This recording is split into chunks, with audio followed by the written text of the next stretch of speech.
देखेर भान्जा नाच भान्जा ताना तान भो जान हाना हान भो स्याउली बजारमा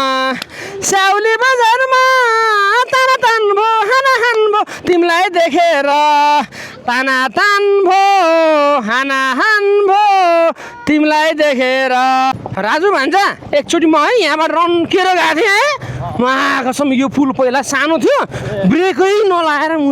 पुलबाट धन्नमा यही पुल हो कसम यहाँ गइदिरहेको बाइक खस्यो भन्दाखेरि ब्रेक तातेर लागेन छ क्या खसिन नि खस्यो भए त आज कहाँ हुन्थ्यो कसम धन्न मर्थेँ अनि त्यसपछि जान्लाको मान्छे नि गएन क्या फर्केँ काठमाडौँ सायद बिग्रिएपछि पछाडि छौँ सर हामी कता जाऊँ त पाउनु एकछिन ल मैले त हालेँ हेटौँडाको प्रब्लम यही हो क्या यो बाटो हो क्या ल अब जानु सर यो समस्या यही हो क्या यति सानो बाटो छ अनि मलाई कसरी काट्ने त यार है यो बाटोको यो प्रब्लम भने यही हो क्या दुईवटा बाटो नकट्ने भए गाडी त दामी लेखेर रहेछ साइरी भान्जा अब छोडिदिउँ भान्जा नि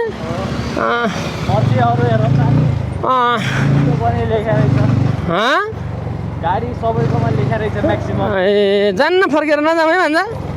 ल ब्याट्री पनि छैन नि हेर्नुहोस् झरना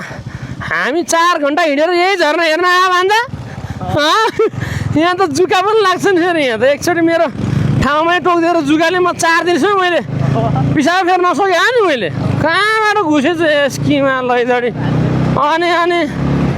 आइज हेर्नु न यो जाब FZ 150ले मलाई भेट्न देखाएन क्या हेर्नु न अचम्म ओए ओए ओए ओए ओए ओए ओए ओए ओए ओए ओए ओए ओए कहाँ सक्नु रोनिनलाई कहाँ सक्नु त होइन र